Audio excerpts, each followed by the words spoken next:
एक महात्मा बहुत ही सरल स्वभाव के थे। उनका स्वभाव बहुत अच्छा था। वह अपने शिष्यों के साथ में भिक्षा मांगते थे। कभी अकेले किसी शिष्य को नहीं भेजते थे। जहाँ भी जाते थे, जितने उनके शिष्य थे साथ में ही जाते थे और ऐसी जगह पे ठहरते थे जहाँ आसपास 6-7 गांव होते थे। उन्हीं गांव से भिक्षा मांगकर 20-25 दिन, 30 दिन, महीने भर ऐसे गुजारा करते थे और उनको प्रवचन सुनाते थे सभी गांव के लोगों को। और जैसे ही महीना बीत जाए या 20-25 दिन हो जाते थे, वह वहाँ से महात्मा बिना कुछ कहे अपने आप ही वहाँ से चले जाते थे। ऐसे ही करके उनका गुजारा चल रहा था। और एक दिन वो ऐसे नगर के पास में पहुँचे कि वह नगर बहुत बड़ा था और वहाँ एक राजा भी था। तो वे वहीं पे रुक गए। 20-25 दिन के लिए अपना डेरा डाल लिया और वहीं से उनके जो शिष्य थे वो भिक्षा मांग कर लाते और शाम को भोजन बनता, सभी खाते पीते, इसके बाद में प्रवचन करते और सभी गांव के लोगों को सुनाया करते थे। लेकिन वहाँ पर कुछ व्यक्ति अच्छे थे, कुछ व्यक्ति बुरे स्वभाव के थे। एक दिन वह महात्मा की इच्छा हुई कि उनको आम खाने की, आम का अचार खाने की। लेकिन वहाँ पर ऐसा हुआ कि आम थे ही नहीं आसपास कहीं पर और आम की फसल खराब हो चुकी थी। तो वहाँ के लोगों के पास अचार नहीं था। लेकिन गांव में एक ही ऐसा व्यक्ति था जिसके पास बहुत सारा अचार रखा हुआ था और वह कुछ मजबूत था, यानी धन दौलत उसके पास थी, पर्याप्त मात्रा में थी, अच्छे से उसका गुजारा करता था। तभी वह शिष्य अपनी गुरु की इच्छा पूरी करने के लिए भिक्षा मांगने के लिए निकलता है। हर घर में वो आम का अचार मांगता पर उसे आम का अचार नहीं मिलता। हर कोई उसे आम का अचार देने से मना कर देता क्योंकि उनके पास था ही नहीं। वो कहते कि महात्मा, मैं आपकी इच्छा अवश्य पूरी करता अगर मेरे घर पे अचार होता। अब की बार यहाँ की आम की फसल बेकार हुई है और मौसम खराब होने के कारण यहाँ पर आम नहीं हो पाए और यहाँ किसी ने अचार नहीं बना पाया। आम अधिक महंगे थे तो किसी ने खरीद कर भी उसका अचार नहीं बनाया, तो हर कोई उनको मना कर देता। तभी वहीं राजा जो थे, उनके दरबारी थे, उनको ये बात पता चली।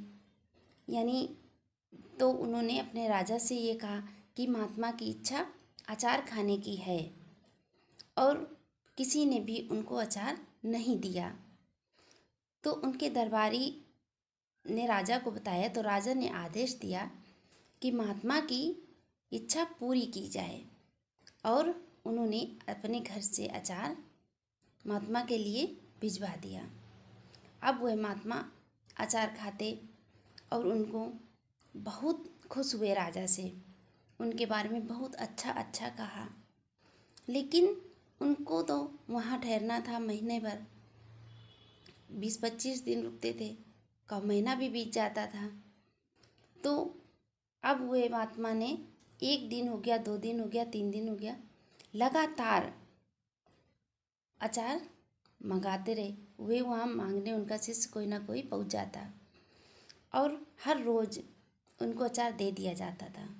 लेकिन जब ऐसे ऐसे करके 8 दिन 10 दिन बीत गए तो उनकी जो शिष्य था, उनका शिष्य था, वही अचार मांगने के लिए दरबारी के पास पहुंचा। लेकिन उस दिन दरबारी ने उनको अचार नहीं दिया और कुछ खरी खोटी बातें भी उनको सुना दी। तुम्हारे महात्मा बहुत लालची स्वभाव के हैं, बहुत उनका अचार खाने का मन चलता है, एक जगह कहीं रहें और बहुत सारे आम के पेड़ लगा लें और उनकी निगरानी करें, अचार बनवाएं, खूब खाएं। क्यों उनके लिए इतना सारा अचार बना के रखा है जो उनको रोज़ रोज़ अचार दे दे। ऐसे करके उन्होंने बहुत सारी बातें उस दरबारी ने सुना दी। महात्मा के शिष्य को बहुत खराब लगा।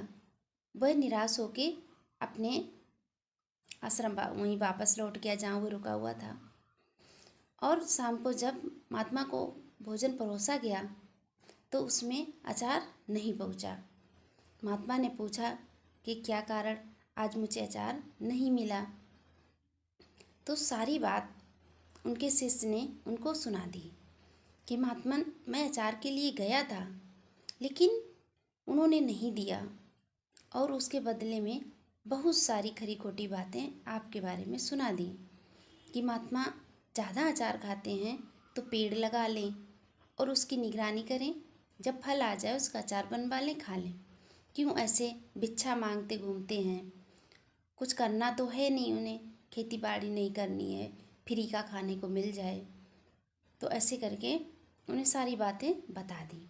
महात्मा को ये बात सुनकर क्रोध आया पर वह शांत रहे। उन्होंने कुछ भी ऐसा बात नहीं बोली, लेकिन मन में सोचा ज़्यादा उम्मीद किसी से नहीं करनी चाहिए। एक ही व्यक्ति से ज़्यादा उम्मीदें नहीं रखनी चाहिए और एक ही स्थान पर ज़्यादा दिनों तक नहीं रुकना चाहिए। ये दो बातें महात्मा ने अपने मन में विचार कर लीं।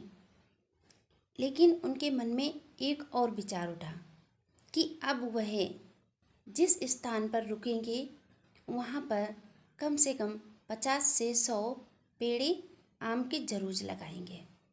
दूसरे दिन महात्मा ने अपने शिष्य से बोलकर 100 पौधे मंगा लिए और वहाँ पर हर एक शिष्य से 2-2 4-4 जहाँ पे जगह मिली उन्होंने लगा दिए।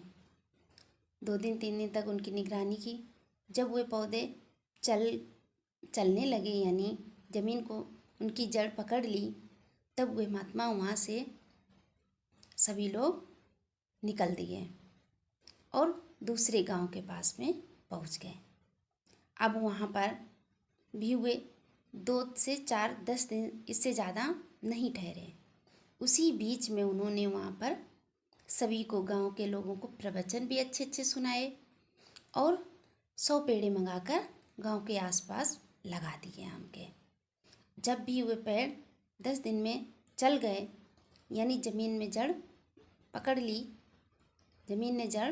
ली, तब वे वहाँ से चले गए।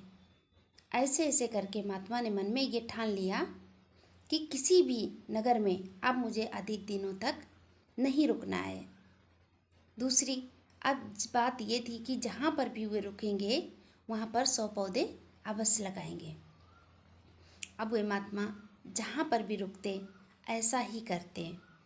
नगरवासी और सभी लोग बहुत खुश होते हैं।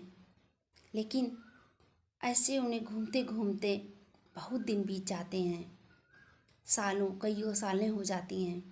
एक बार उसी गांव में फिर उनका जाना होता है जहां पर वे अचार मंगा रहे थे दरबारी से। तो वहाँ पे तब तक वे पेड़ बहुत बड़े हो जाते हैं। वे वहाँ पर जब पहुँचते उन्होंने देखा कि उनके लगाए हुए पेड़ इतने बड़े हो गए, उनमें फल भी आए गए हैं और सभी लोग उस फल का आनंद भी ले रहे हैं। पूरे गांव के लोग के घरों में अचार बन रहा है। महात्मा के शिष्य जिस घर में भी भिक्षा मांगने जाते तो उन्हें साथ में अचार अवश्य मिलता। वह दरबारी महात्मा की इस बात से बहुत ही दुखी हुआ अपनी हरकत से, जो उन्होंने खरी खोटी उनको सुनाई थी, और वो महात्मा के पास जाता, उनसे क्षमा मांगता कि गुरुजी मुझे माफ़ कर दो, हमसे ऐसी खरी खोटी बातें आपके लिए निकल गईं, हमारे पास इतना सारा अचार नहीं था, मैंने आपको नहीं दे पाया और गुस्से में मुझसे बहुत सारी बातें निकल गईं। मैं जो अचार था वो ख़त्म हो चुका था, इसीलिए मैंने अचार भी नहीं दिया और उसके गुस्से में मैंने आपको बहुत कुछ सुना दिया, फिर भी आपने मुझे कुछ नहीं बोला। वह महात्मा धीरे से मुस्काते हैं और खुश होते हैं, उस शिष्य से यानी उस दरबारी से खुश हो जाते हैं और उनसे कहते हैं इसमें तुम्हारा कोई दोष नहीं है और गलती मेरी ही थी। किसी एक व्यक्ति से ज़्यादा उम्मीद नहीं करनी चाहिए और किसी एक स्थान पर अधिक दिनों तक नहीं रुकना चाहिए। और जो आपने मुझे तो एक सीख दी है, मैं जहाँ से कुछ लेता तो वहाँ के लोगों को कुछ देना भी चाहिए। इसीलिए मैंने उस दिन से ये प्रण कर लिया कि मैं जहाँ भी रुकूंगा अधिक दिनों तक नहीं रुकूंगा और जहाँ पर रुकूंगा वहाँ पर 100 पौधे अवश्य लगाऊंगा। अब मैं जिस गांव में रुकता हूँ उसमें 100 पौधे अवश्य लगाता हूँ। आपसे भी मुझे बहुत बड़ी सीख मिली है। और वह दरबारी भी खुश हो जाता है, महात्मा के हाथ जोड़ता है, उनसे क्षमा याचना करके और अपने स्थान को वापस चला जाता है। वह महात्मा भी कुछ दिनों के लिए वहाँ रुकते हैं, वहाँ से चले जाते हैं और अपने लगाए हुए फल पेड़ देखते हैं तो बहुत उन्हें आनंद होता है कि ये काम मैंने बहुत अच्छा किया। ये कहानी से ये सीख मिलती है कि किसी से अधिक उम्मीद नहीं करनी चाहिए और एक ही जगह पर हमें एक ही व्यक्ति को ज़्यादा परेशान नहीं करना चाहिए और एक ही जगह पर हमें अधिक दिनों तक नहीं रुकना चाहिए। जब हम एक ही व्यक्ति से बहुत सारी उम्मीदें कर लेते हैं तो उसे यह लगने लगता है कि यह व्यक्ति अब तो मेरे ही भरोसे हो गया है, मेरे ही सहारे हो गया है। अगर मैं इसको ऐसा ना दूँ, ये ना करूँ, अगर इसका मैं भला ना करूँ तो ये कुछ नहीं कर पाएगा और दूसरे के सहारे रह जाएगा। हमें दूसरे के भरोसे अधिक दिनों तक नहीं रहना चाहिए।